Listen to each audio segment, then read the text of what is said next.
This is Imran in New York, within my humble opinion, taking a look at today's news.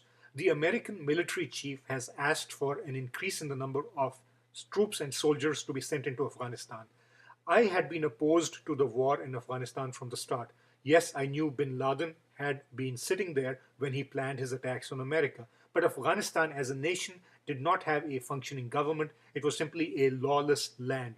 And then we lost focus. We've been there for almost 8 years now, and yet nothing has improved, and the Taliban are resurgent, partly because instead of starting and finishing the war that we did in Afghanistan, we wasted 4,000 American lives and countless Iraqi lives and billions, if not trillions, of dollars in a war in Iraq that did not solve any problem for us in the Middle East or only created new ones.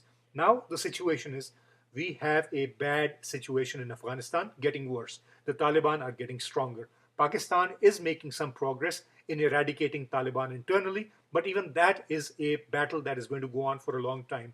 In the meantime, Afghanistan continues to get worse, and the drug trade is also going up, in which even the elected officials, including possibly family members of President Hamid Karzai, are involved. In this situation, we are asking for more troops to go into Afghanistan. As I said, I opposed the war in Afghanistan in the beginning because Afghanistan was not a functioning government. Now we cannot get out of there because if we do, we basically leave a somewhat developing area to Taliban to literally take over and plan attacks not just on America but many other countries around the world and literally have a new base of operations. So the situation is if we want to win in Afghanistan, we literally will have to send in more troops. The downside to that is that Iraq almost became Vietnam number two. Afghanistan could become Vietnam number three if it is only a military strategy that is followed there. So it's essential that we follow a strategy of trying to get the Afghans standing on their own feet, taking control of their own life and their own fate and their own destiny, and in the meantime trying to help them with development projects while helping arm and train the Afghan army, the Afghan militias, etc.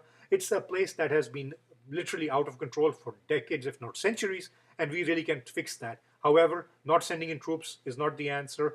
Sending in troops forever is not the answer. This was a bad situation, and I wish Bush and Rumsfeld and everybody had thought this through when they started it. In the meantime, a bit of good news that Bernanke says that the US economy and the recession may be over. I don't think the recession is over. In the long run, when we see the graph of the recession, yes, probably this is when we hit bottom and the turnaround started. But the problem is before the turnaround actually starts, we will actually still be losing jobs between 2 and 300,000 a month. And that is bad news for the American economy, which can still, teetering over the edge, it can still go over. And that's something which needs to be watched very carefully. This is Imran in New York with, in my humble opinion.